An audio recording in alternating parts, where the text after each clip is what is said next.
अस्सलामुअलैकुम। इस वीडियो के अंदर हम जौन सा 9th क्लास की न्यू बुक जौन सी है पंजाब पीटीबी की तरफ से शाया हुई है वो उसका सिलेबस डिस्कस करेंगे। उसकी एक्सरसाइज 1.1 इस वीडियो के अंदर कम्प्लीटली डिस्कस करेंगे। तो चलिए देखते हैं। तो एक्सरसाइज है 1.1, क्वेश्चन नंबर 1 और उसका पार्ट नंबर है 1। तो यह यहाँ पे दिया हुआ है 2.353535 दिया हुआ है। तो ये रैशनल है। रैशनल कैसे है? क्योंकि ये टर्मिनेटिंग है और टर्मिनेटिंग की हमने डेफिनेशन ये पढ़ी हुई थी कि डेसिमल के बाद फाइनाइट नंबर्स हों। फाइनाइट नंबर्स किसे कहते हैं? फाइनाइट नंबर से मुराद जो हम आसानी से गिन सकते हैं। तो ये फाइनाइट नंबर्स हैं तो जो गिने जा सकते हैं, तो ये रैशनल नंबर होगा। पार्ट नंबर 2 है, इसमें दिया हुआ 0.6 का बार। तो बार का मतलब ये होता है कि ये सोन चलता जा रहा है, तो हमने इसको इस तरह से डिफाइन करवा दिया। तो अब नेक्स्ट जो सा है इसका, ये चलते जा रहे हैं तो हमने ये बताना है कि ये रैशनल है या इर्रेशनल है। तो ये भी रैशनल है। तो ये रैशनल कैसे होंगे? क्योंकि ये नॉन टर्मिनेटिंग, तो नॉन टर्मिनेटिंग क्योंकि ये नॉन टर्मिनेटिंग है, तो नॉन टर्मिनेटिंग की डेफिनेशन हमने ये पढ़ी हुई थी कि पॉइंट के बाद यानी कि इशारिया के बाद जो उनसे वो नंबर्स हैं वो चलते जाएं लेकिन सीक्वेंस सेम हो, यानी कि एक ही नंबर बार बार रिपीट हो रहे हों। तो ये एक ही नंबर बार बार, या 2 नंबर या 3 नंबर इस तरह से बार बार रिपीट हो रहे हों, एक ही पैटर्न रिपीट हो रहा हो, तो उसको क्या कहते हैं? ये नॉन टर्मिनेटिंग है और non terminating is always rational. Next जो सा इसका थर्ड पार्ट है वो दिया हुआ है। तो ये इसका थर्ड पार्ट दिया हुआ है। तो थर्ड पार्ट के अंदर भी हमने ये बताना है कि ये रैशनल है या फिर इर्रेशनल है। तो अगर आप इसको थोड़ा गौर से देखें कि डेसिमल के बाद ये इनफाइनाइट है। फाइनाइट, फाइनाइट किसे कहते हैं? कि ये आसानी से गिने जा सके या फाइनाइट नंबर्स हों जो हम गिन सकते हैं। ठीक है, तो ये फाइनाइट है। ये जो उनसे इनफाइनाइट है, ये हम गिन नहीं सकते, लेकिन क्या है? रेपिटेशन हो गई है, एक ही नंबर बार बार रिपीट हो रहा है। अब यहाँ पे देखें, नंबर तो बार बार रिपीट हो रहे हैं लेकिन कोई पैटर्न नहीं बन रहा। पैटर्न से मुराद एक ही सीक्वेंस बार बार चलता जाए। यहाँ पे 23 60, तो हमें ये नहीं पता चल रहा कि नेक्स्ट नंबर कौन सा आएगा, लेकिन इसके अंदर हम आसानी से देख सकते हैं कि नेक्स्ट नंबर भी 6 आएगा, इसके बाद भी 6 आएगा, इसके बाद भी 6 आएगा, लेकिन इसके अंदर हम इस तरह की कोई चीज़ नहीं बता सकते। तो इस तरह इसको ये कहते हैं नॉन टर्मिनेटिंग नॉन रिकरिंग। तो नॉन टर्मिनेटिंग नॉन रिकरिंग क्या होगी? इर्रेशनल नंबर होगा। तो यहाँ पे मैं लिख देता हूँ कि ये इर्रेशनल होगा। नेक्स्ट जो सा इसका पार्ट नंबर है 4। पार्ट नंबर 4 के अंदर है 7 का अंडर रूट। 7 के अंडर रूट के, तो ये आप लोगों को पता है कि कोई भी अंडर रूट के अंदर आ जाए कि ठीक है, स्क्वायर रूट के अंदर कोई भी वैल्यू आ जाए तो वो हमेशा इर्रेशनल होगी। लेकिन इर्रेशनल की सूरत में जब तक ये इसका कोई परफेक्ट स्क्वायर ना बन जाए, यानी कि अंडर रूट के हम उसको तब कहेंगे अंडर रूट के अंदर कोई चीज़ परफेक्ट स्क्वायर ना बन रही हो। ठीक है, तो इसका कोई परफेक्ट स्क्वायर नहीं है। अगर इसी तरह से यहाँ पर कोई 4 आ जाता तो उसका परफेक्ट स्क्वायर 2 आ जाता, तो ये रैशनल हो जाता। तो लेकिन ये इर्रेशनल है क्योंकि इसका कोई परफेक्ट स्क्वायर नहीं है। इसी तरह से इसका पार्ट नंबर है 5। तो यहाँ पे इसका पार्ट नंबर है 5। 5 में दिया हुआ है ई। तो ई कौन सा है? वो लोगार्थम है। लोगार्थम की वैल्यू नेचुरल लॉग की वैल्यू ये होती है 2.718281। तो ये नेक्स्ट और सो ऑन चलती जा रही है। तो इसके अगली वैल्यूज़ भी आप लिखना चाहते हैं तो वो लिख सकते हैं, आपकी बुक के पीछे लिखी हुई है। तो मैं यहाँ तक ही लेता हूँ। तो यहाँ पे देखें, ई की वैल्यू तो डेसिमल के बाद इनफाइनाइट है। ठीक है, तो ये फाइनाइट नहीं है, तो टर्मिनेटिंग भी नहीं है। तो एक चीज़ तो वो निकल गई। अब इनफाइनाइट है और कोई पैटर्न भी नहीं बन रहा, यानी कि 7182, या तो ये हो ना कि 7182 फिर 7182 आता जाए, पैटर्न के साथ, एक ही पैटर्न के साथ चलता जाए। तो यहाँ पे इस तरह की कोई कंडीशन नहीं है, यानी कि इनफाइनाइट भी है और कोई पैटर्न, कोई सीक्वेंस नहीं बन रहा। तो ये क्या हो गई? ये इर्रेशनल हो गई। तो हम यहाँ पे लिख देते हैं कि ये क्या है? इर्रेशनल है। तो नेक्स्ट देखें, इसका पार्ट नंबर है 6। तो ये पाई है, पाई की वैल्यू हमें ये पता है कि 3.1415, इस तरह से ये सोन चलती रहती है। तो यहाँ पे देखिए डेसिमल के बाद इनफाइनाइट नंबर्स हैं और इनफाइनाइट नंबर्स के अलावा यहाँ पर कोई पैटर्न नज़र नहीं आ रहा, कोई सीक्वेंस नज़र नहीं आ रहा, कोई रेपिटेशन नज़र नहीं आ रही। तो यहाँ पे ये भी क्या हो जाएगा? इर्रेशनल हो जाएगा। नेक्स्ट जो है इसका पार्ट नंबर है 7। तो 7 पार्ट के अंदर क्या कह रहा है कि 5 + 11 का अंडर रूट। तो मैंने पहले बताया कि कोई भी अंडर रूट अगर परफेक्ट स्क्वायर ना हो तो वो हमेशा इर्रेशनल होगा। तो यहाँ पे ये परफेक्ट स्क्वायर भी नहीं है और स्क्वायर रूट भी है, तो हम इसको क्या कह देंगे? ये इर्रेशनल नंबर है। पार्ट नंबर 9 के अंदर 15/4। तो 15/4 को हम कैलकुलेटर पे यहाँ पे हल कर लेते हैं कि इसका आंसर क्या आ रहा है। तो 15 / 4, तो इसका आंसर देखें क्या आ रहा है 3.75। ये क्या है, रैशनल है इर्रेशनल है? तो ये देखें पॉइंट के बाद फाइनाइट नंबर्स हैं तो ये टर्मिनेटिंग है तो ये रैशनल नंबर्स होंगे। नेक्स्ट जोन सी है इसका पार्ट नंबर है 10। पार्ट नंबर 10 के अंदर क्या कह रहा है कि 2 माइनस 2 का अंडर रूट इंटू 2 प्लस 2 का अंडर रूट। अच्छा ये अब थोड़ी सी हल करने वाली है, हल करके यहाँ पे तो पता चल रहा है कि ये शायद इरेशनल हो जाए, क्योंकि यहाँ पे मैंने पहले से बताया कि परफेक्ट स्क्वायर नहीं होगा तो वो इरेशनल होगा। अगर हम इन दोनों को हल कर लें तो हल करने के लिए यहाँ पे एक फार्मूला यूज़ होगा, a minus B square is equal to a plus B और a माइनस बी। तो ये वाला एक फार्मूला यूज़ हुआ है इसके अंदर कि दो स्क्वायर हों उनके बिटवीन माइनस हो तो इसको एक मरतबा प्लस के अंदर लिखेंगे, एक मरतबा माइनस के अंदर लिखेंगे। तो ये वाला फार्मूला लिखा हुआ है, ये फार्मूला यहाँ पे क्वेश्चन के अंदर ओपन हुआ हमने बस क्या करना है, इसको इस तरह से क्लोज कर देना है। तो क्लोज करके देखते हैं क्या आंसर आ रहा है। तो क्लोज करते हैं, यहाँ पे आ जाएगा इसका 2 माइनस 2, इसका भी स्क्वायर ले लिया और इसका भी स्क्वायर ले लिया। तो यहाँ पे क्या आ गया, अब इनका स्क्वायर लें, 2 का स्क्वायर क्या आ जाएगा 4, यहाँ पे बिटवीन उनके माइनस है और इसी तरह से ये स्क्वायर रूट से कैंसिल हो गया तो ये इसका आंसर ये आ गया। अब इन दोनों को हम हल करेंगे तो इसका आंसर 2 आ जाएगा। तो यहाँ पे देखें ये जो आंसर है अंडर रूट 2, तो इसको हम सबसे पहले क्या करेंगे, under root 2 is equal to, तो यहाँ पे जो इसकी वैल्यू आई है तो वो यहाँ पे लिख लेंगे। यहाँ पे अंडर रूट 2 की वैल्यू जो सी ये आ गई हमने लिख ली। तो ये एक नंबर लाइन को यहाँ पे रिप्रेजेंट करने के लिए एक लाइन लगा लेंगे। अब लाइन लगाने के बाद इसकी दोनों साइडों पे एरो का निशान, ये चीज़, और अब ये पॉजिटिव वाली साइड है क्योंकि ये पॉजिटिव नंबर है, पॉजिटिव आंसर है, तो पॉजिटिव वाली साइड यूज़ होगी तो हम ये वाली साइड को ज़्यादा रख लेते हैं। और इधर वाली साइड पे -1 -2 और इधर वाली साइड पे 1 2 और 3। अब ये देखें 1, तो डेसिमल से आगे वाली वैल्यू को नोट करेंगे, नोट करने के बाद उसको यहाँ पर ढूंढेंगे। तो यहाँ पे 1 है, ढूंढा 1, ये ड्रा कर लिया। अब ड्रा करने के बाद हमारे पास प्रकार होनी चाहिए। फिर अब हम प्रकार लेंगे, प्रकार से ये यूनिट 1 क्या है, जहाँ तक हमने परपेंडिकुलर खींचा है इस लाइन पे उतना फासला हम माप लेंगे। मापने के बाद क्या करेंगे, अब ये प्रकार जो सी है ये यहाँ पे रखेंगे इस 1 पे, और यहाँ तक जितना बनता है तो उस पर निशान लगा लेंगे। निशान लगाने के बाद क्या करेंगे, तो इन दोनों को अब हम स्केल के साथ मिला देंगे। ये देखिए इसका भी यूनिट 1 और इसका भी यूनिट 1। पैथागोरस एक फार्मूला है जो कि हम पढ़ते हैं, किसी भी राइट ट्रायंगल का थर्ड जो सी साइड है उसको फाइंड करने के लिए हम पैथागोरस फार्मूला यूज़ करते हैं। तो पैथागोरस फार्मूला क्या होता है, C square is equal to A square plus B square. अब इसमें ये कॉर्नर है, इसके वर्टिक्स हैं, इनको अगर आप कोई नाम देना चाहते हो तो नाम दे दो। मैं इसको नाम दे देता हूँ ए, बी और सी का। तो ए से बी, बी से सी और ए से सी, तो ये 3 लाइन है। तो इसको मैं इसी तरह से साइडों में भी जाहिर कर देता हूँ। ए सी का स्क्वायर इज़ इक्वल टू, यहाँ पे इस चीज़ का स्क्वायर आ जाएगा, तो यहाँ पे ये चीज़ क्या आ जाएगी, ए बी का स्क्वायर प्लस बी सी का स्क्वायर।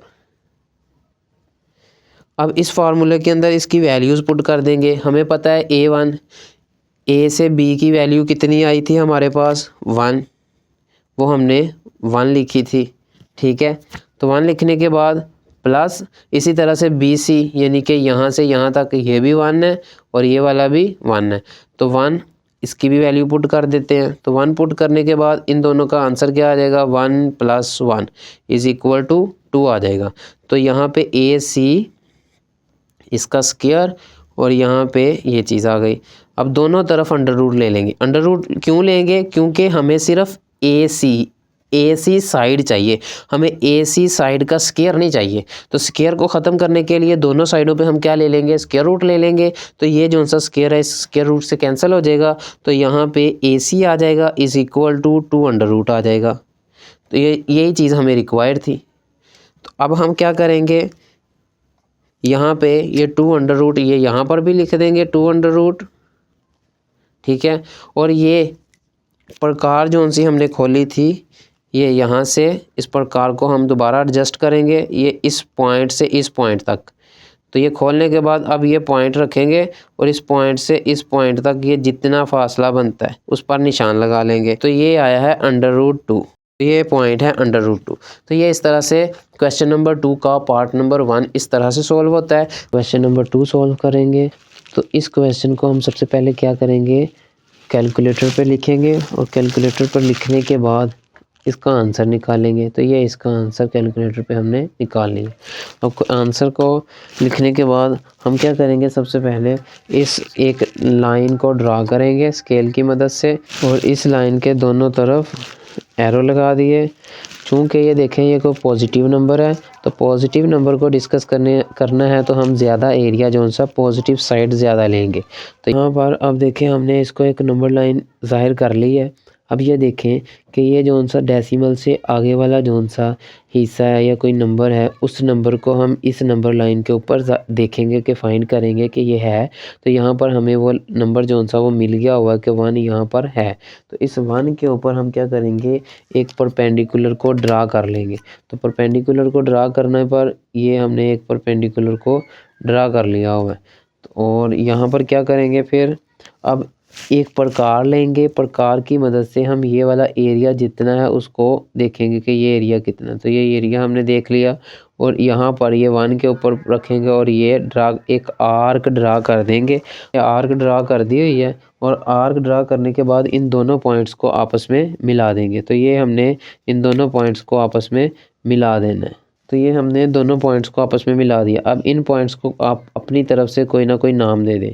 तो मैं ए, बी और सी का नाम दे देता हूँ। अब देखें हम यहाँ पर पैथागोरस फार्मूला यूज़ करेंगे। तो पैथागोरस फार्मूला होता है कि C square is equal to A square plus B square, ठीक है। यानी कि ये इस वाली साइड को और इस वाली साइड को अगर हम प्लस करें तो ये तीसरी साइड इस वाली साइड के इक्वल आएगा। इस साइड को ए कह देता हूँ, इस साइड को बी कह देता हूँ और इसको सी कह देता हूँ।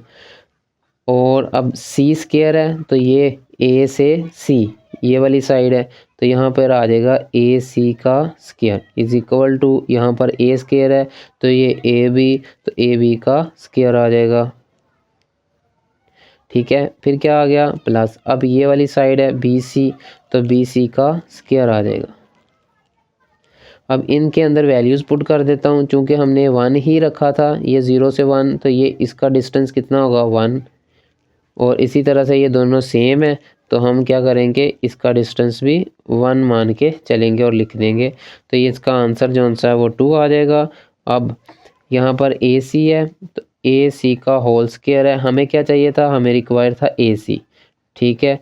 तो ए सी स्क्वायर है तो दोनों तरफ क्या करेंगे स्क्वायर रूट ले लेंगे। स्क्वायर रूट लेने पर क्या होगा, ये जो सा स्क्वायर रूट से कैंसिल हो जाएगा, यहाँ पर ए सी आ जाएगा और यहाँ पर क्या आ जाएगा 2 का स्क्वायर रूट। अब ये चीज़ जो सी हमारे पास आ गई हुई है। अब आप लोग क्वेश्चन देखें, क्वेश्चन के अंदर ये चीज़ नहीं दी हुई बल्कि उसने कहा हुआ कि √3 को हमने नंबर लाइन के ऊपर जाहिर करवाना है। तो यहाँ तक तो जो सा क्वेश्चन था वो बिल्कुल as it is question number 1 की तरह ही था। लेकिन नेक्स्ट जो सा क्वेश्चन चलेगा उसमें थोड़ा सा हमें मज़ीद काम करना पड़ेगा। तो यहाँ पर ये देखें हम क्या करेंगे कि यहाँ पर हम ये इस पॉइंट को सी पॉइंट पर जो सा इस पॉइंट को रखेंगे और इस पॉइंट के बिल्कुल परपेंडिकुलर 90 डिग्री ये चीज़ बन रही है तो वहाँ पर हम क्या करेंगे एक निशान लगा लेंगे। तो निशान लगाने पर हम इन दोनों पॉइंट्स को आपस में मिला लेते हैं। तो दोनों पॉइंट्स को आपस में मिलाएंगे। ऐसा हम एक प्रकार लेंगे, ये जो सा हमने एरिया यहाँ पे फाइंड किया था, यहाँ पे एरिया रखा हुआ था इन दोनों का और इस एरिया को हम यहाँ पर मैं रखूँगा ये और रखने के बाद क्या करूँगा इसको यहाँ पर मिला दूँगा। ये वाले दोनों पॉइंट्स जो से इनको आपस में मिला दूँगा। तो यहाँ पर स्केल की मदद से इन दोनों पॉइंट्स को मैं आपस में मिला देता हूँ। तो ये दोनों पॉइंट्स आपस में मिल गए हैं। यहाँ पर इसको मैं डी का नाम दे देता हूँ। तो अब आप लोग देखें ये एक और राइट ट्रायंगल बन गई हुई है, ये वाली ये एक और राइट ट्रायंगल बन गई हुई है और इसी तरह से ये भी एक राइट ट्रायंगल थी, ठीक है। तो यहाँ पर देखें इस राइट ट्रायंगल को हम दोबारा से पैथागोरस फार्मूला लगाएंगे। तो ये जो सा इसका जो सा डिस्टेंस है वो 1 है और इसका जो सा हमने डिस्टेंस क्या निकाला हुआ है ये AC 2 अंडर रूट निकाला हुआ है। तो इनकी वैल्यू सिंपल पुट करेंगे तो यहाँ पर इस राइट ट्राइंगल के अकॉर्डिंग हम पैथागोरस फार्मूला लिखेंगे। तो मैं लिखता हूँ AD होल का square is equal to AC whole का स्क्वायर प्लस CD, इन दोनों का स्क्वायर आ जाएगा। अब AC हमें पता है क्या है, AC जोन सा हमारे पास वो अंडर रूट 2 ये लिखा हुआ है, उसकी वैल्यू पुट कर देंगे। CD भी हमें पता है क्योंकि जो ये वाला, ये मैं इसको ग्रीन से ज़ाहिर कर देता हूँ, सेम है इस साइड का और इस साइड का, तीनों का डिस्टेंस जो सा है वो सेम रखा हुआ है हमने। तो यहाँ पर 1 का स्क्वायर आ जाएगा। ठीक है, इसका भी स्क्वायर ले लेता हूँ। इन दोनों को अब मैं हल करूँगा तो यहाँ पर इसका आंसर आ जाएगा 1 और इसका आंसर क्या आ जाएगा 2 आ जाएगा। ठीक है, अब हमारे पास आ गया AD होल स्क्वायर। अब ऊपर स्क्वायर है, स्क्वायर रूट को मैं कैंसिल करना चाह रहा हूँ तो दोनों तरफ क्या ले लूँगा, स्क्वायर रूट ले लूँगा। तो यहाँ पर ये चीज़ आ गई 3 अंडर रूट और यहाँ पर क्या आ गया AD, तो ये स्क्वायर रूट से कैंसिल हो जाएगा। तो ये हमारे पास रिक्वायर आंसर है जो कि हमने डिनोट करवाना है इस नंबर लाइन के ऊपर। तो नेक्स्ट देखिए, नेक्स्ट है क्वेश्चन नंबर 3। तो ये है 4/1/3। तो ये दिया हुआ है मिक्स्ड फ्रैक्शन के अंदर, इसको हमने नंबर लाइन के ऊपर डिनोट करना है। तो हम क्या करेंगे, सबसे पहले बड़े सिंपल से हैं, आपके दो थोड़े से डिफ़िकल्ट जो से क्वेश्चन थे वो हो गए हुए हैं, पहले दो डिफ़िकल्ट थे थोड़े से तो वो हो गए हुए हैं। तो अगले सारे क्वेश्चन बड़े इजी से हैं। तो यहाँ पर एक नंबर लाइन को इसको चूँकि ज़ाहिर करना है तो, और ये पॉजिटिव नंबर भी है तो हम पॉजिटिव साइड को ज़्यादा रख लेते हैं। तो यहाँ पर देखें 4 है, तो 4 यानी कि इसका मतलब तो ये कंफर्म हो गया। इस चीज़ को सबसे पहले जो सी साइड में है उसको देखना है, तो वो नंबर यहाँ पर तलाश करना है। ये हमें नंबर मिल गया हुआ है, इस नंबर से अब नेक्स्ट आगे चलना है। तो ये नंबर ये बताएगा कि कितना आगे जाना है, तो ये नंबर बताएगा। तो किस तरह से इसको जज करना है, तो यहाँ पर इस 4 से आगे 5 तक इस सारे हिस्से के हमने कितने पार्ट्स कर लेने हैं, 3 पार्ट्स कर लेने थे। तो यहाँ पर 3 इसके हिस्से कर लेने हैं, तो 1 2। तो ये देखें, एक हिस्सा 2 और 3 हिस्से हो गए। अगर आप जितने हिस्से करने हैं उससे एक कम लाइन लगाएंगे तो वो उतने इसके हिस्से हो जाएंगे। जिस तरह से मैंने 3 हिस्से चाहिए था तो मैंने 2 लाइनें लगाई तो इसके 3 हिस्से हो गए।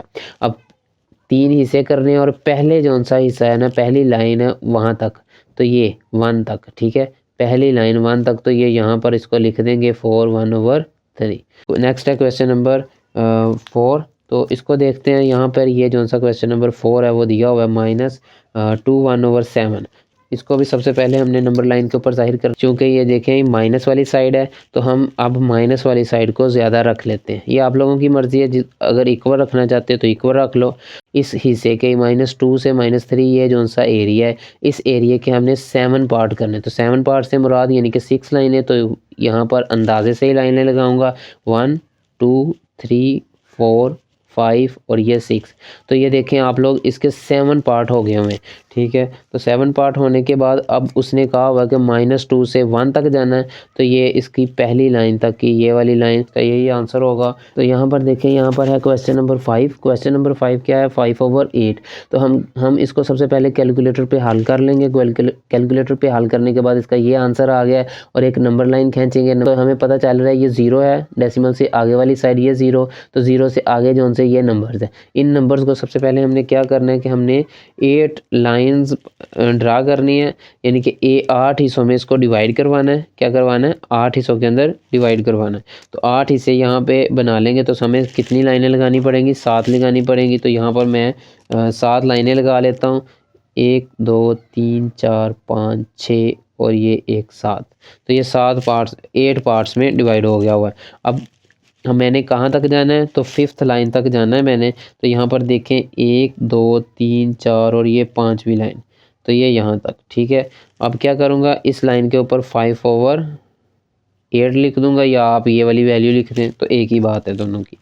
तो हमने इसको पॉइंट्स में या कैलकुलेटर पे क्यों हल किया, ताकि हमें ये पता चल सके कि ये 0 से कहाँ से वो नंबर कौन सा लेना है जिसके आगे हमने ये वाली वैल्यू लिखनी है। तो ये हमें पता चल गया डेसिमल से पहले वाला नंबर जो सा वो हमने लिखना है कि अगर साइड में कुछ ना आए तो इसको भी 0 के इक्वली मान के चलना है कि 0 से आगे जाना है। और अगर नोमिनेटर और डिनोमिनेटर, आपको पता होगा अगर नोमिनेटर छोटा और डिनोमिनेटर बड़ा हो, यानी कि ऊपर वाली छोटी और नीचे वाली रकम जो सी है वो बड़ी हो, तो आप भी 0 से कुछ आगे ही हमने वो निशान को या उस नंबर को डिनोट करवाना। तो नेक्स्ट क्वेश्चन नंबर 3 है, इसमें क्या कह रहा है कि express the following as a rational number p over q where p and q are integers and q जो सा वो नॉट इज़ इक्वल टू 0 है। तो यानी कि q 0 नहीं होने चाहिए, यानी कि ये जो से नीचे वाला रकम आएगी, बटे के नीचे रकम आएगी, वो 0 नहीं होनी चाहिए। और बाकी जो सा वो कह रहा है p ओवर q को इस क्वेश्चन को p ओवर q यानी कि बटे में हमने ज़ाहिर करना है। तो किस तरह से करना है, तो सबसे पहले इसका तरीका ये है कि हम क्या करेंगे कि इस चीज़ जो भी उसने क्वेश्चन दिया हो उसको किसी न किसी चीज़ के इक्वल लेट कर लेते हैं। x y z या कोई भी अल्फ़ाबेट जो सा उसके इक्वल हम रख लेंगे। x इज़ इक्वल टू मैं लिख लेता हूँ 0.4 और ये बार, ठीक है। अब बार का मतलब मैंने पहले भी बारहा बता चुका हूँ कि 0.44 रेपिटेशन को ज़ाहिर करता है बार जोन सा, ठीक है।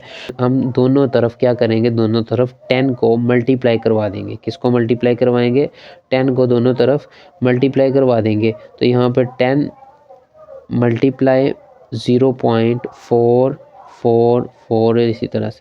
अब इसको आप कैलकुलेटर पे हल कर लेंगे। अच्छा, आप लोगों के जहन में ये क्वेश्चन आ रहा होगा कि ये 10 को दोनों तरफ क्यों मल्टीप्लाई करवा रहे हैं। तो ये देखें, पॉइंट के बाद जितनी रकम जोन सी हो रही है, जितने नंबर्स रिपीट हो रहे हैं, तो यहाँ पे रिपीट होने वाला नंबर की तादाद कितनी है, एक है। सिर्फ एक 4 ही बार बार रिपीट हो रहा है। 4 रिपीट हो रहा है तो एक नंबर है, तो इसलिए 10 आएगा। 2 नंबर रिपीट होंगे, कोई 2 नंबर रिपीट हो रहे हैं, रेपिटेशन जोन सी है वो 2 की है, तो क्या आएगा, 100 आ जाएगा। इसी तरह से 3 रिपीट हो रहे हैं नंबर, तो 1000 से मल्टीप्लाई करवा दें। तो ये इस तरह से है, ठीक है।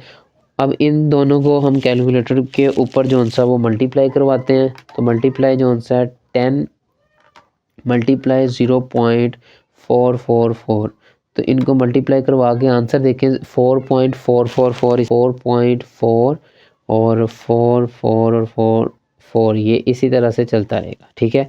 तो ये इस तरह से चलते रहेंगे। ये जो सब मुकम्मल एक डिजिट्स है, ठीक है। डेसिमल से आगे वाला जो सा नंबर होता है वो एक मुकम्मल डिजिट होता है। तो इस मुकम्मल डिजिट्स को मैं अलग कर लूँगा और इस तरह से बाकी जो सा पॉइंट के अंदर है, ठीक है, इसको मैं अलग लिख लूँगा। तो ये मैंने इनको अलग लिख लिया। अब इनके दरमियान प्लस आ जाएगा, तो आप लोग जो है वो कैलकुलेटर के ऊपर इनको प्लस करके देखो, आंसर फिर से यही आएगा। इसको 2 पार्ट्स में डिवाइड करवाया। अब इशारिया से पहले आप लोग 0 लिखना चाहते हैं तो अपनी मर्ज़ी है, तो आप लोग लिख लो 0। तो यहाँ पर ये जो सी चीज़ थी, ठीक है, ये जो सी चीज़ हमने पहले लिखा हुआ है कि ये किसके बराबर है, x के इक्वल है। तो यहाँ पर मैं लिख दूँगा x + 4, ठीक है। और इधर दूसरी साइड पे क्या आ रहा है चलता, 10x, तो उसको मैं यहाँ पर लिख लूँगा 10x। अब ये देखें, ये जो सा x है इधर प्लस का है, तो इज़ इक्वल टू के दूसरी साइड पे जाएगा, तो यहाँ पर ये क्या हो जाएगा, माइनस का x हो जाएगा और 4 आ जाएगा। अब 10x और उसमें से एक x हमने माइनस करना है या एक x किसी को दे देना है, तो हमारे पास कितने रह जाएंगे, 9x रह जाएंगे और इज़ इक्वल टू 4 आ जाएगा, ठीक है। अब ये 9 जो सा x के साथ मल्टीप्लाई कर रहा है, तो यहाँ पर मल्टीप्लाई कर रहा है, तो इज़ इक्वल टू के दूसरी साइड पर जाएगा, तो यहाँ पर ये क्या कर जाएगा, डिवाइड कर जाएगा। तो इसका आंसर जो सा x की वैल्यू ये आ जाएगी। और ये देखें बटे की फॉर्म में है, p ओवर q की शक्ल पे हमने आंसर इसका निकाल लिया हुआ है। नेक्स्ट देखें, क्वेश्चन नंबर 2 है, तो 0.37 इसमें आया हुआ है। तो 0.37 को हमने सबसे पहले क्या करना है, is equal to x y z किसी भी अल्फ़ाबेट के इक्वल रख लेना है। जो सा x के इक्वल रख लेता हूँ, इज़ इक्वल टू 0.37। तो ये ऊपर बार आ रही है, तो बार का मतलब क्या है, बार का मतलब ये है कि ये बार बार पॉइंट के बाद रिपीट हो रहे हैं। तो बार बार रिपीट हो रहे हैं, तो इसको मैं बार को हटाकर ये चीज़ लिख लूँगा। तो ये बार को हटाकर मैंने इसको इसके इक्वल लिख लिया। तो अब दोनों तरफ मैं 100 से मल्टीप्लाई करवा दूँगा। 100 से क्यों मल्टीप्लाई करवाना है, तो ये देखें पॉइंट के बाद कितने नंबर्स बार बार रिपीट हो रहे हैं, तो 2 नंबर्स हैं 3 और 7, यही बार बार रिपीट हो रहे हैं, यही बार बार आ रहे हैं। तो इन 2 नंबर हैं, तो मैं 100 से मल्टीप्लाई करवाऊंगा। 3 नंबर होंगे तो 1000 से मल्टीप्लाई करवाऊंगा। और इसी तरह से क्वेश्चन नंबर 1 के अंदर एक नंबर रिपीट हो रहा था, तो मैंने 10 से मल्टीप्लाई करवा दिया। तो यहाँ पर भी मैं 100 से इसको मल्टीप्लाई करवा दूंगा। तो यहाँ पर क्या आ जाएगा, 0.37 और इसी तरह से 100 ये चलते जा रहे हैं। अब इनको मल्टीप्लाई करवाने के बाद आंसर जो सा इसका आएगा, यहाँ पर देखें इसका 37.3737 आंसर आ रहा है। तो मैं इसको यहाँ पर लिख लेता हूँ। अब जिस तरह से हमने क्वेश्चन नंबर 1 में किया कि ये जो सा डेसिमल से आगे वाला नंबर एक मुकम्मल डिजिट होता है तो उसको हम यहाँ पर अलहदा से लिख लेंगे और यहाँ पर प्लस लिखेंगे और 0.3737 इसी तरह से ये 100 चलता रहे। अगर इन दोनों को आपस में दोबारा से प्लस किया जाए तो दोबारा से यही चीज़ बन जाएगी। तो बेसिकली हमने क्या किया कि इसको हमने सिर्फ तोड़कर लिख दिया और कुछ भी नहीं किया। प्लस करेंगे दोबारा से वही आंसर आ जाएगा। तो हमने इसको तोड़कर लिख दिया। अब तो यहाँ पर मैं इसको इसकी जगह पर x रख लूँगा। तो यहाँ पर 37 और यहाँ पर 100 आ रहा था। अब ये जो सा x है इधर प्लस हो रहा है, दूसरी साइड पे जाएगा तो क्या हो जाएगा, माइनस हो जाएगा। तो 100x में से एक x निकालेंगे तो यहाँ पर 99x आ जाएंगे इज़ इक्वल टू 37। अब ये x के साथ 99 जो सा वो मल्टीप्लाई हो रहा है तो इज़ इक्वल टू के दूसरी साइड पे जाएगा तो ये क्या हो जाएगा, डिवाइड हो जाएगा।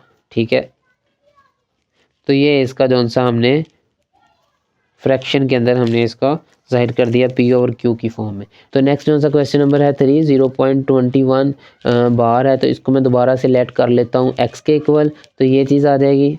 तो x के इक्वल लेट करने के बाद अब बार को हटाऊँगा तो यहाँ पर क्या आ जाएगा इसका 21 और 21 सो ऑन, इसी तरह से ये चलता रहेगा। नेक्स्ट क्या करूँगा, अब ये देखें डेसिमल के बाद कितने नंबर्स हैं, 2 और 1। तो ये 2 नंबर्स हैं, 2 नंबर बार बार रिपीट हो रहे हैं तो हम इसको दोनों तरफ क्या करेंगे, 100 से मल्टीप्लाई करवा देंगे। 0.21 21 और 21 इसी तरह से। तो अब इनको मल्टीप्लाई करवाने के बाद इसका जो सा आंसर आ जाएगा 21.21 21 और इसी तरह से 21 सोन चलता रहेगा। अब इस चीज़ को मैं क्या करूँगा कि इसको तोड़ के लिखूँगा। ये डेसिमल है, डेसिमल से आगे वाला नंबर मुकम्मल डिजिट्स होता है तो इसको मुकम्मल डिजिट्स को अलहदा लिख लूँगा और बाकी जो सा है उसको अलहदा लिख लूँगा। तो यहाँ पर ये जो सा हमने पहले इसको किस चीज़ के इक्वल लेट किया हुआ था, x के इक्वल लेट किया था, तो इसकी जगह पर मैं क्या लिख दूँगा, x प्लस 21। अब ये जो सा 100x ये इधर प्लस हो रहा है, दूसरी साइड पे आएगा तो क्या हो जाएगा, माइनस x और यहाँ पर 21। अब 100x में से एक x निकाला तो यहाँ पर दोबारा से 99x इज़ इक्वल टू 21 और x इज़ इक्वल टू 21 ओवर 99 इसका जो सा आंसर आ जाएगा। P ओवर Q की फॉर्म में हमने इसको लिख दिया। तो यहाँ पर देखिए क्वेश्चन नंबर है 4, name the properties used in the following. ठीक है, इसका पार्ट नंबर है 1, a plus 4 plus B is equal to a plus into 4 plus B. तो ये चीज़ दी हुई है। अब ये देखें तीनों टर्म्स के बिटवीन उनके जो सा वो प्लस है तो ये अंडर एडिशन तो लाजमी बात है। ठीक है, आपस में प्लस हो रही हैं तो अंडर एडिशन हो रही है। ठीक है, अब 3 टर्म्स हैं तो 3 टर्म्स आएंगी तो एसोसिएटिव प्रॉपर्टी, जैसे कि पीछे भी मैंने आप लोगों को बताया कि ये एसोसिएटिव प्रॉपर्टी होंगी जब 3 टर्म्स आ जाएंगी, और इसी तरह से जब 2 टर्म्स आ जाएंगी तो वो कम्यूटेटिव प्रॉपर्टी होगी। तो अब आप लोगों ने ये देखना है कि ये अंडर एडिशन है या फिर अंडर मल्टीप्लिकेशन। अगर प्लस लिखा हो तो अंडर एडिशन है, अगर ज़रब हो रही हो टर्म्स को आपस में तो वो अंडर मल्टीप्लिकेशन। तो नेक्स्ट देखें क्वेश्चन नंबर है 2। तो इसमें क्या कह रहा है कि 2 टर्म्स हैं और उनके दरमियान जो सा प्लस का साइन है, तो ये 2 टर्म्स हों और प्लस का साइन हो तो अंडर एडिशन है तो ये कम्यूटेटिव प्रॉपर्टी होगी। तो इसको भी मैं लिख देता हूँ कम्यूटेटिव प्रॉपर्टी अंडर एडिशन। तो नेक्स्ट देखिए क्वेश्चन नंबर है 3, x minus X is equal to 0। तो ये कोई इन्वर्स प्रॉपर्टी है, तो इन्वर्स प्रॉपर्टी अंडर एडिशन होगा। तो वो आप लोगों को डिफ़ाइन करवा देता हूँ। तो यहाँ पे अगर प्लस लिखा हो तो प्लस का इन्वर्स होगा माइनस एक्स और माइनस एक्स का इन्वर्स होगा प्लस का एक्स। ठीक है, ये दोनों एक दूसरे के इन्वर्स हैं। प्लस एक्स हो तो उसका इन्वर्स माइनस एक्स और माइनस एक्स हो तो उसका इन्वर्स प्लस एक्स होगा। और इन दोनों को अगर हम ऐड कर दें तो आंसर क्या आएगा, 0 आएगा। तो जब आंसर 0 आ जाए तो ये कौन सी प्रॉपर्टी होगी, इन्वर्स प्रॉपर्टी हो जाएगी। तो यहाँ पर क्वेश्चन नंबर जो सा 3 है वो इन्वर्स प्रॉपर्टी है अंडर एडिशन। क्वेश्चन नंबर 4 के अंदर ये a जो सा वो इन दोनों के साथ मल्टीप्लाई हो रहा है और बी और सी आपस में प्लस हो रहे हैं। जब प्लस हो रहा हो और मल्टीप्लाई भी हो रहा हो एक साथ, तो वो जो सी डिस्ट्रीब्यूटिव प्रॉपर्टी होगी। अब ये बतानी है कि ये लेफ़्ट डिस्ट्रीब्यूटिव है या फिर राइट डिस्ट्रीब्यूटिव है। तो ये आप लोग आसानी से जज कर सकते हैं। अगर ये जो सा है ब्रैकेट के इस साइड पे, राइट साइड पे कुछ मल्टीप्लाई हो रहा हो तो वो राइट डिस्ट्रीब्यूटिव प्रॉपर्टी हो जाएगी, और इसी तरह से ब्रैकेट के लेफ़्ट साइड पे कुछ मल्टीप्लाई हो रहा हो तो वो लेफ़्ट डिस्ट्रीब्यूटिव प्रॉपर्टी हो जाएगी। तो यहाँ पर इसको मल्टीप्लाई करवाते हैं, तो क्या कह रहा है, ए बी को मल्टीप्लाई करवाया तो यहाँ पे ए बी को मल्टीप्लाई करवा दिया, और प्लस है दरमियान में साइन, ए और बी को मल्टीप्लाई करवाया तो ये चीज़ आ गई, फिर दरमियान में प्लस आ रहा है वो लिख दिया, और इसी तरह से ए सी को मल्टीप्लाई करवाया तो ए सी, यानी कि पहले इसको इसके साथ मल्टीप्लाई करवाया, फिर इसको इसके साथ मल्टीप्लाई करवाया, दरमियान में प्लस का साइन था तो ये चीज़ आ गई। तो ये इसकी लेफ़्ट डिस्ट्रीब्यूटिव प्रॉपर्टी हो जाएगी। तो यहाँ पर देखें अब क्वेश्चन नंबर है 5। क्वेश्चन नंबर 5 के अंदर क्या कह रहा है, 16 + 0। तो किसी भी चीज़ के अंदर 0 प्लस करें, आंसर वही चीज़ आ जाए। यानी कि मैं करूं कि ए के अंदर 0 को प्लस करवा दूं, तो यहाँ आंसर क्या आएगा, ए। किसी भी चीज़ के साथ 0 को प्लस करवाएं या 0 के अंदर किसी भी चीज़ को प्लस करें तो इसको कहेंगे ये आइडेंटिटी है। अब ये कौन सी आइडेंटिटी है, ये हमने साइन देख के बताना है। अगर यहाँ पे प्लस का साइन होगा तो यहाँ हम कहेंगे कि ये एडिटिव आइडेंटिटी है। क्वेश्चन नंबर है 6। क्वेश्चन नंबर 6 के अंदर देखें 100 × 1 और आंसर फिर 100 आ गया हुआ है। तो किसी भी चीज़ को अगर 1 के साथ मल्टीप्लाई करवा दिया जाए और करवाने के बाद आंसर वही चीज़ आ जाए वापस, तो क्या कहेंगे, ये आइडेंटिटी है। और ये कौन सी आइडेंटिटी है, ये हमने साइन देख के बताना है। तो साइन जो सा मल्टीप्लाई का है तो हम कहेंगे कि ये मल्टीप्लिकेटिव आइडेंटिटी है। तो यहाँ पर देखें क्वेश्चन नंबर 8। क्वेश्चन नंबर 8 के अंदर दो टर्म्स आपस में मल्टीप्लाई हो रही हैं तो अंडर मल्टीप्लिकेशन वाली प्रॉपर्टी लगेगी। लेकिन दो टर्म्स हैं तो ये इसको हम देखते ही बता सकते हैं कि कम्यूटेटिव प्रॉपर्टी होगी, क्योंकि मैंने पहले से बताया कि अगर दो टर्म हों और आपस में मल्टीप्लाई हो रही हों या फिर एडिशन हो रही हों तो वो कम्यूटेटिव ही होगी। अब एडिशन हो रही हों तो अंडर एडिशन, और मल्टीप्लाई हो रही हो तो अंडर मल्टीप्लिकेशन आ जाएगा। तो यहाँ पर ये question number 8 commutative property under multiplication होगा। नेक्स्ट जो सा हम क्वेश्चन नंबर 5 स्टार्ट करते हैं। तो 5 की स्टेटमेंट है, name the property used in the following. तो इसका क्वेश्चन नंबर है 1, -3 लेस देन -1, यानी कि -3 छोटा है -1 से, इम्प्लाइज दैट 0 लेस देन 2। तो इसने ये चीज़ दी हुई है, हमने इस चीज़ को यूज़ करते हुए ये चीज़ निकालनी है। तो ये चीज़ कैसे निकालेंगे कि हम -3 के अंदर ऐसा क्या करें कि उसका आंसर 0 आए। -3 के अंदर प्लस कर देंगे 3, तो ये दोनों प्लस और माइनस दोनों कैंसिल हो जाएंगे। तो यहाँ पर इसका आंसर क्या आ जाएगा, 0। फिर ये लेस देन का साइन आ जाएगा, तो यहाँ पर ये चीज़ आ गई। फिर -1 है तो -1 कैसे आएगा, -1 है, -1 को हम ऐसा क्या करें कि उसका आंसर 2 आ जाए। तो -1 को हम ऐसा क्या करेंगे, तो दोनों तरफ अब हम प्लस का 3, तो यहाँ पर क्या आ जाएगा 2। तो ये देखें हमने दोनों तरफ प्लस कर दिया हुआ है 3। तो इसकी ये बात तो कंफर्म हो गई कि अंडर एडिशन की बात हो रही है। अब ये कौन सी प्रॉपर्टी लगेगी, तो ये अंडर एडिशन ऑर्डर प्रॉपर्टी लगेगी। तो यहाँ पे मैं इसका पार्ट नंबर 2 करता हूँ। तो पार्ट नंबर 2 के अंदर क्या कह रहा है, इफ़ ए अगर लेस देन हो बी से, यानी कि ए छोटा हो बी से, तो इन दोनों का इन्वर्स ले लेना है। इन्वर्स लेने के बाद 1/a जो सा है वो ग्रेटर देन हो जाएगा 1/b से, यानी कि जो पहले चीज़ छोटी थी वो बाद में इन्वर्स लेने के बाद छोटी जो सी चीज़ है वो बड़ी हो जाएगी। तो ये कैसे होती है, इसकी एक एग्जांपल देख लेते हैं। तो एग्जांपल के अंदर यहाँ पर क्या लिखा हुआ है कि यहाँ पे a की जगह पे मैंने 2 लिख लिया जो कि छोटा है 6 से। इनका दोनों का इन्वर्स ले लिया। इन्वर्स लेने के बाद इसको मैंने कैलकुलेटर पर हल किया, 1/2 को हल किया तो इसका 0.2 आंसर आया, और इसी तरह से 1/6 को जब कैलकुलेटर पर हल किया तो इसका जो सा 0.16 आंसर आया। तो आंसर आने के बाद मैंने इसको लिखा, तो ये देखें 0.2 जो सा वो बड़ा हो गया 0.1 से। तो ये जो सी चीज़ है, तो ये इन्वर्स लेने पर बड़ी वाली जो सी चीज़ होगी वो छोटी हो जाएगी और छोटे वाली चीज़ जो सी वो बड़ी हो जाएगी। तो ये हमने ये चीज़ यूज़ की और ये चीज़ प्रूव करवा दी। तो यहाँ पर देखें इसका part number 3, if a less than b then a + c less than b + c। तो यहाँ पर देखें अगर हम इसके गौर करें तो इसने लेफ़्ट और राइट साइड पे, यानी कि a के साथ भी प्लस करवा दिया c और b के साथ भी प्लस करवा दिया c। तो ये चीज़ बन गई। तो ये चीज़ बनने के बाद अब ये बतानी है कि ये कौन सी प्रॉपर्टी हुई। तो ये ऑर्डर की एडिटिव प्रॉपर्टी हुई। तो हमने किसी सेम नंबर को दोनों तरफ प्लस किया तो ये एडिटिव प्रॉपर्टी होगी, तो इस वजह से इसको लिखेंगे एडिटिव प्रॉपर्टी ऑफ ऑर्डर। यहाँ पर देखें इसका पार्ट नंबर 4, इसके अंदर क्या कह रहा है, इफ़ ए सी को अगर हम मल्टीप्लाई करें और वो छोटा हो बी सी से, यानी कि A C less than B C and C जो सा वो ग्रेटर देन हो 0 से, यानी कि सी जो सा कोई नंबर लेना है वो हमेशा पॉजिटिव नंबर लेना है और ना वो नेगेटिव हो और ना ही वो 0 होना चाहिए। देन ए जो सा है वो लेस देन है बी से, तो ये चीज़ वो कह रहा है कि ये चीज़ हो तो वह ये चीज़ कैसे आ जाती है। तो ये यहाँ पे देखें मैंने दोनों तरफ सी को डिवाइड करवा दिया, तो ये सी से कैंसिल और ये वाला सी से कैंसिल, तो ये वाली चीज़ आ गई है, तो ये सेम हो गई है। अब ये कौन सी प्रॉपर्टी की है हमने, ये हमने कैंसिलेशन प्रॉपर्टी की है, तो यहाँ पर मैं लिख देता हूँ। तो यहाँ पर देखें ये कैंसिलेशन प्रॉपर्टी ऑफ ऑर्डर। तो नेक्स्ट जो सा क्वेश्चन नंबर है 5, तो इसकी स्टेटमेंट देखें तो इसके अंदर क्या कह रहा है, if A C less than B C and C जो सा वो क्या होना चाहिए, लेस देन यानी कि कोई नेगेटिव नंबर होना चाहिए, देन ए जो सा वो ग्रेटर देन होगा बी से। तो ए जो सा ग्रेटर देन यानी कि ए बड़ा है बी से, तो ये इस वाली लेफ्ट साइड इसमें बड़ी हो गई है और इसमें जो सी लेफ्ट साइड छोटी है। तो ये कैसे हो गई है, अगर ये वाली कंडीशन को मान के चलेंगे सी जो सा वो नेगेटिव नंबर है तो सी नेगेटिव नंबर रखते हैं हम, तो दोनों तरफ हम सी को डिवाइड करवा देते हैं, तो ये कैंसिलेशन प्रॉपर्टी हो गई। और बाकी जो सा माइनस ए और माइनस बी आ गया, तो ये वाला साइन चेंज हो गया। तो ये वाला साइन कैसे चेंज हो गया, हमें पता है कि जैसे ही नेगेटिव नंबर्स आते हैं तो पहले जो सी चीज़ बड़ी होती है वो नेगेटिव आने के बाद छोटी हो जाती है और जो सी पहले चीज़ छोटी होती है वो नेगेटिव आने के बाद बड़ी हो जाती है।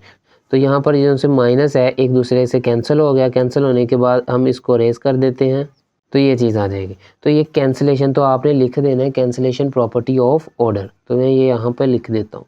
दिया हुआ है इसमें क्या कह रहा है, इधर ए जो सा वो ग्रेटर देन होगा बी और इस ए, या फिर हो सकता है ए इज इक्वल टू बी और या फिर हो सकता है ये ए लेस देन बी। तो ये किसी भी दो नंबर्स को आपस में कंपेयर करवाना है तो तीन कंडीशन होती हैं, या तो वो दोनों चीज़ों आपस में उनमें से एक चीज़ बड़ी होगी और एक चीज़ छोटी होगी, ये वाली दोनों, और इसी तरह से या फिर दोनों चीज़ें इक्वल होगी। ये तीनों प्रॉपर्टी हम ये ऑर्डर की पहली प्रॉपर्टी है ट्राइकोनोमी प्रॉपर्टी, तो उसके अंदर हमने ये चीज़ पढ़ी हुई है। तो नेक्स्ट है क्वेश्चन नंबर 6।